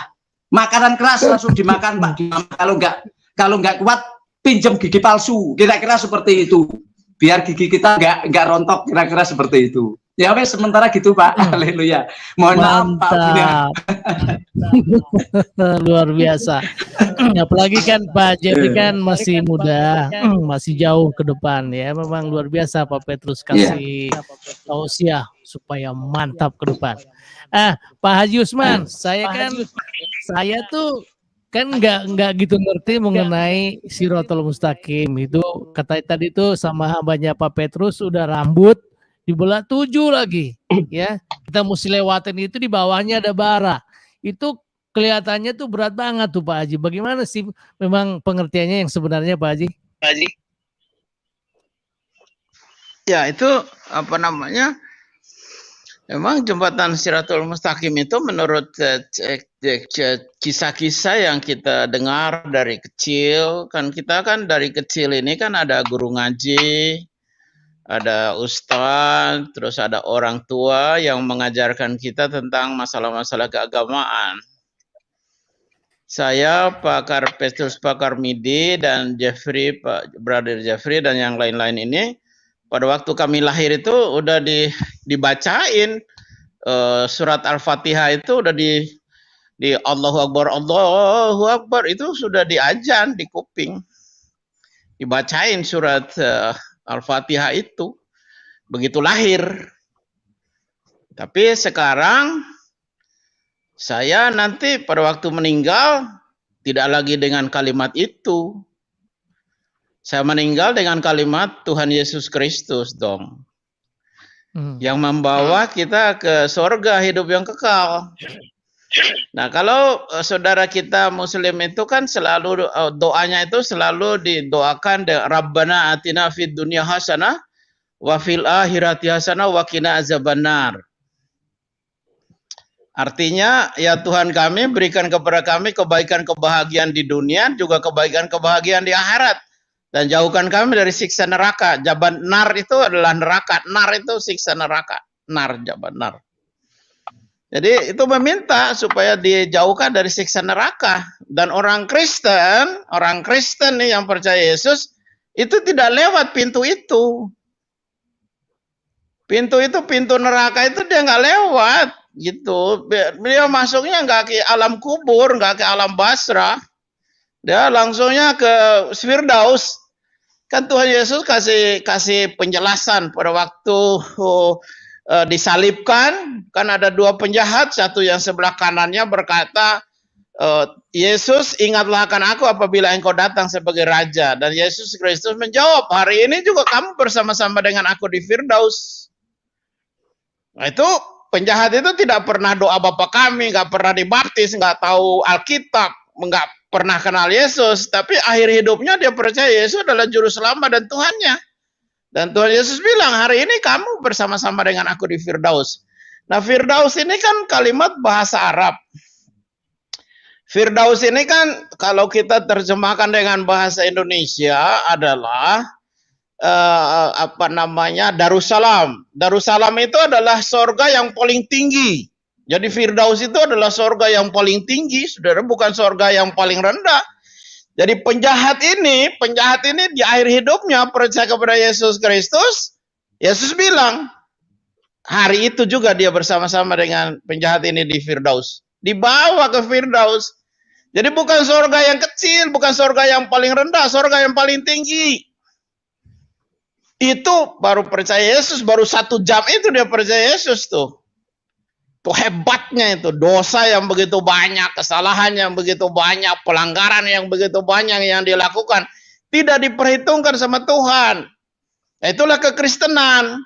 Jadi kalau saudara dosa saudara segede apapun, kalau percaya Yesus Kristus Tuhan, dan Tuhan Yesus mengampuni dosa saudara. Tapi kalau sahabat kita Muslim kan, insya Allah, menggunakan kalimat insya Allah. Mudah-mudahan kalau Tuhan berkehendak, gitu. Kalau Tuhan berkehendak saya selamat, ya saya akan selamat. Tuhan yang kita sembah Bapa di sorga dalam Yesus Kristus, Dia mencari dan menyelamatkan yang terhilang.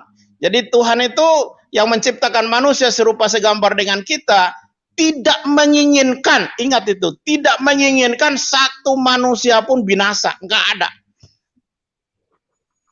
Enggak ada. Makanya Yesus Kristus harus datang. Supaya barang siapa percaya kepada Yesus tidak binasa, melainkan memperoleh hidup yang kekal. Jadi daripada susah-susah Anda lewat jembatan Siratal Mustaqim, ya lewat Yesus aja jalannya nyampe.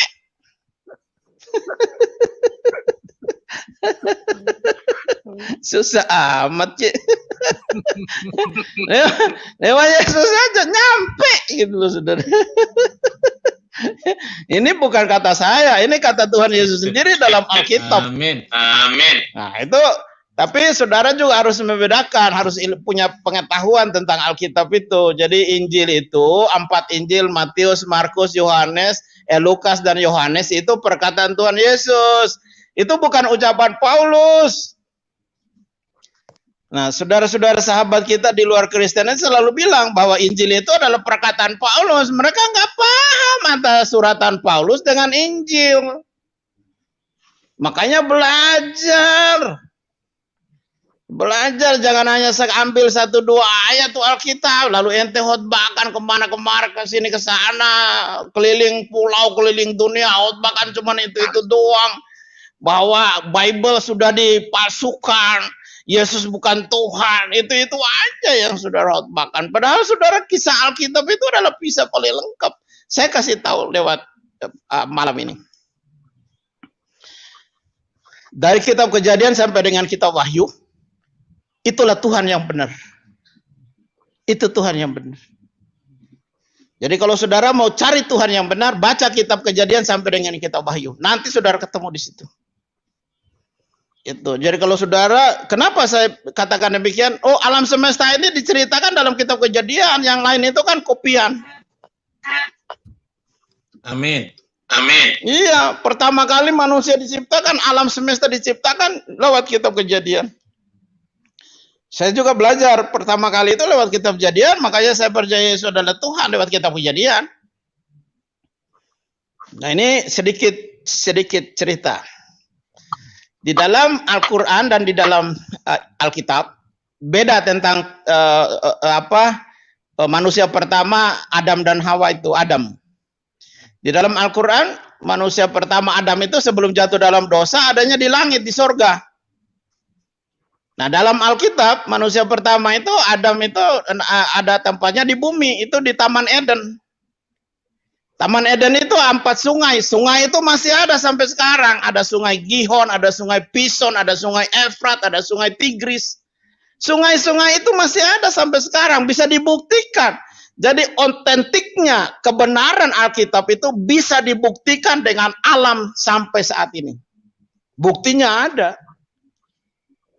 Terus saudara lihat ketik internet di googling di internet, ya, tulis aja Sungai Pison, Sungai Gihon, Sungai Efrat, Sungai Tigris. Sungai Efrat dan Sungai Tigris itu bermuara dari Irak ini saudara sampai kepada Israel. Sungai itu masih ada. Jadi perkataan Alkitab yang ribuan tahun yang lalu tentang Taman Eden yang dikelilingi oleh 4 sungai itu sampai sekarang ada. Dan bisa dibuktikan dengan ilmu pengetahuan. Karena itu saya bilang bahwa cerita manusia pertama Adam itu saya mengambil sebuah kebenaran dari Alkitab. Kenapa? Karena buktinya ada sampai sekarang. Lewat kejadian di sana itu masih ada sungai itu. Sungai Tigris, Sungai Efrat, Sungai Pison, Sungai Gihon. Jadi jangan belajar tentang Tuhan dari kitab yang lain. Belajar tentang Tuhan itu dari kitab-kitab Alkitab. Sejarah nabinya juga lengkap, saudara. Ada Nabi Nuh, ada Nabi Ayub, ada Nabi Ibrahim, Bapak Abraham, ada Nabi Isa, ada Nabi Yakub, ada Nabi Yusuf, ada Nabi Musa, ada Nabi Harun, dan lain-lain. Ada juga Lot. Nah, di dalam Alkitab, Lot itu tidak termasuk nabi, tapi dalam Al-Quran, Lut disebut nabi. Salah satu nabi. Nah, baca, belajar, sejarahnya lengkap di dalam Alkitab. Belajar supaya kita jangan salah. Tidak ada satu orang Kristen, tidak ada satu pendeta, tidak ada satu siapapun yang di dalam mempercayai Alkitab yang ingin menyesatkan saudara. Yang ingin membawa saudara ke neraka. Nggak ada. Kami semua orang Kristen, penginjil, hamba-hamba Tuhan, para murtadin, menginginkan saudara semua selamat masuk surga. Nggak ada satu yang menginginkan saudara masuk neraka. Dan saya tawarkan jalan itu adalah jalan kebenaran. Siratal mustaqim adalah lewat Yesus Kristus. Akulah jalan dan kebenaran hidup. Dan itulah siratal mustaqim. Gitu. Mantap. Iya. Nah, ini saya mau Mantap. saya mau tanya Pak saya minta Jeffrey dulu mau pendapat ini kan dari Manado itu kan ada tuh yang terkenal itu dulu dia Kristen pendeta katanya terus ketua STT lagi tuh ya. Dan tahunnya dia mualaf sampai sekarang. Kira-kira kalau sarannya Pak Jeffrey sama beliau itu gimana kira-kira bro? Kalau saya nggak bisa menyarankan buat dia. Tapi saya cuma bisa mendoakan agar dia bisa kembali ke jalan Tuhan. Itu aja. Karena menurut saya dia tersesat sama kayak saya. Tersesat, benar-benar tersesat. Jadi dia itu harus benar-benar kita bantu doa agar bisa kembali lagi ke jalan yaitu jalan Tuhan Yesus. Itu yang pendapat saya. Iya. Gimana Pak Haji? Gimana Pak Haji? Ya, Walon itu harus ketemu sama saya.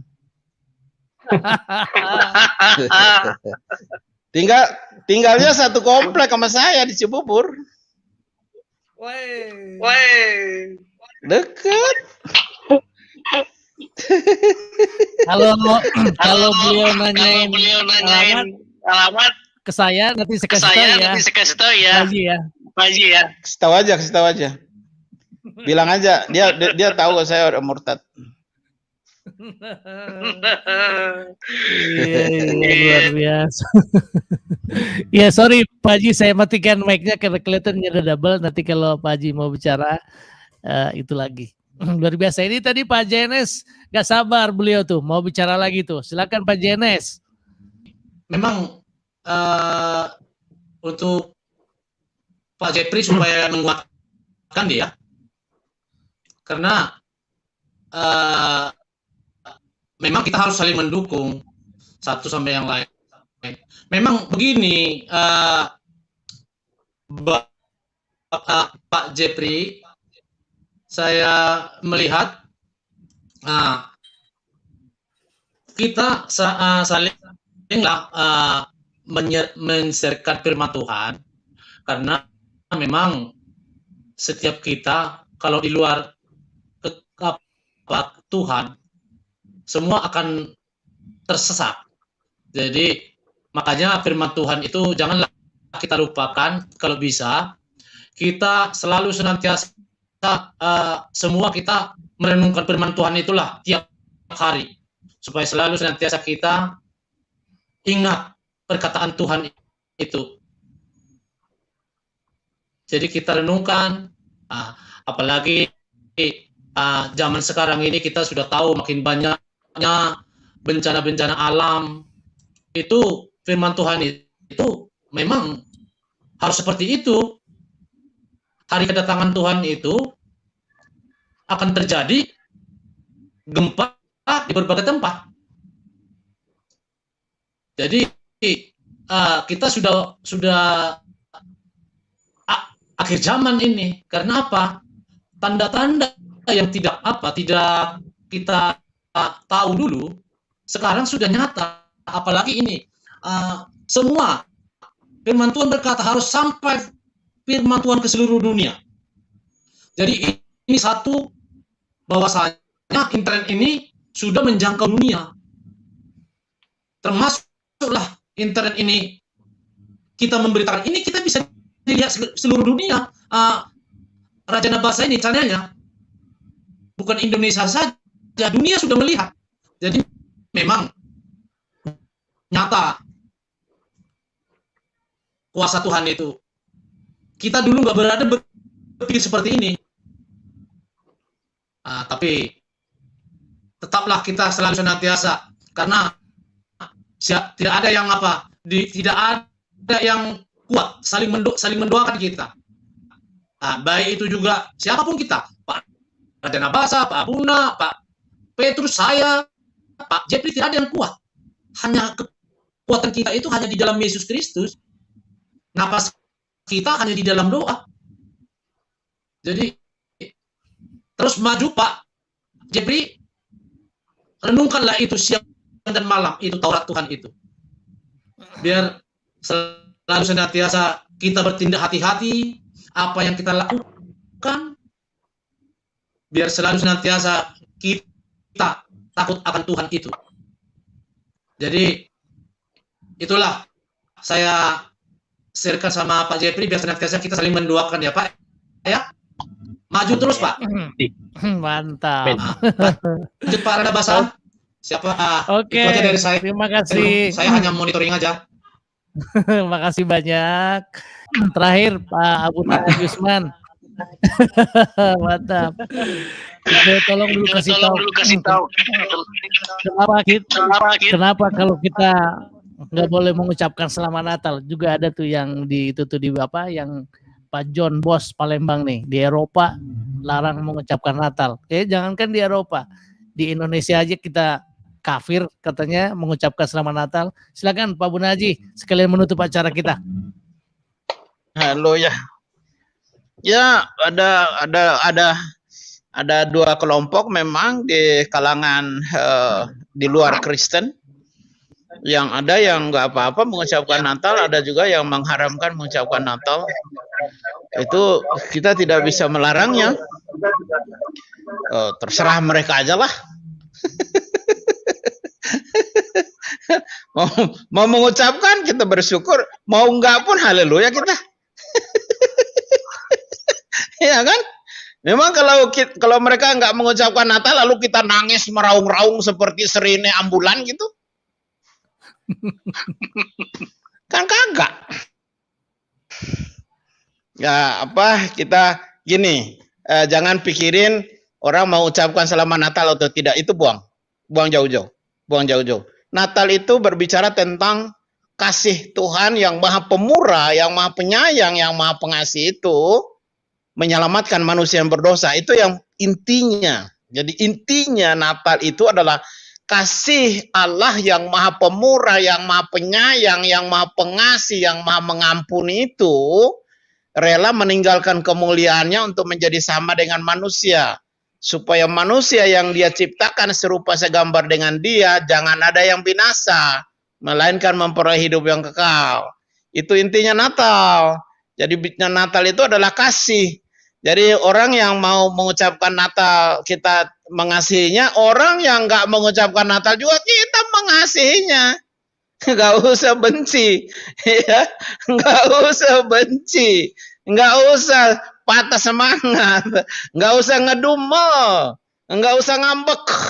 Buat apa? Ngedumel, patah semangat, marah dengan orang seperti itu bisa memperpendek umur.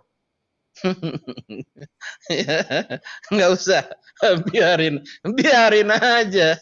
Yesus tetap Tuhan yang maha baik dalam hidup kita. Amin. Oke, demikian. Natal itu adalah kasih. Kita juga orang Kristen harus memberi kasih. Jangan menghakimi orang, jangan menghina orang lain, jangan memfitnah. Berikan kasih aja buat sesama manusia. Menggenapi hukum yang kedua, kasihlah sesama manusia sama seperti dirimu. Demikian. Haleluya. Puji Tuhan. Luar biasa hari ini Pak Burhanuddin Haji Usman, ya, puji Tuhan. Pak Pendeta Petrus, puji Tuhan, luar biasa hari ini. Mungkin juga hambanya Pak Jeffrey, luar biasa ya. Jadi berkat hari ini buat kita. Biar kita tetap dalam Tuhan. Mualaf, apa artinya juga ya, tetapi ternyata tetap menemukan jalan kebenaran dalam Tuhan. Luar biasa Pak JNS, terima kasih banyak, dan rekan-rekan yang lain semua sudah hadir bersama kita di channel ini. Puji Tuhan, puji Tuhan, puji Tuhan, kesaksian yang luar biasa dari Pak Jeffrey Kures, dan beliau dipandu oleh Pak Raja Nabasa dan Pak Abuna Haji Usman, dan itu sungguh memberkati kita semua. Dan mari kita mendukung Pak Jeffrey Kures supaya tetap setia di dalam imannya, tetap berakar, bertumbuh, dan berbuah yang lebat, dan buahnya itu menjadi berkat besar bagi banyak orang. Dan akhirnya beliau menjadi terang dan garam bagi dunia ini, dan tetap mantap di dalam Yesus Kristus. Dan Bapak Ibu dan teman-teman semua, tidak sedikit orang-orang yang tadinya di dalam Kristus lalu keluar dan menjadi mualaf, bahkan menjadi menghujat Kristus, menghina Kristus, dan mengejek Kristus. Dan kita hanya bisa menangisi iman mereka yang salah, menangisi kesesatan mereka, menangisi kemurtatan mereka, dan tidak cukup di situ, kita harus berdoa buat mereka. Kita harus mengasihi mereka, kita harus mendukung mereka supaya mereka kembali ke jalan yang benar, supaya mereka menemukan kembali jalan yang lurus. Mari Bapak Ibu semua kita berdoa, mengasihi mereka yang terhilang, yang belum diselamatkan, supaya mengalami Kristus. Dan saya percaya doa kita pasti dijawab Tuhan, karena doa orang benar yang dinaikkan dengan tulus, dengan penuh keyakinan, dan demi keselamatan jiwa-jiwa yang terhilang, pasti didengar Tuhan, pasti dijawab Tuhan. Karena Tuhan kita adalah Tuhan yang mengasihi, rindu semua orang supaya diselamatkan. Terpujilah nama Tuhan Yesus Kristus. Tuhan memberkati kita semua di dalam nama Bapa dan Anak dan Roh Kudus, di dalam nama Tuhan Yesus Kristus. Haleluya, haleluya, haleluya. Amin, amin, amin, amin, amin.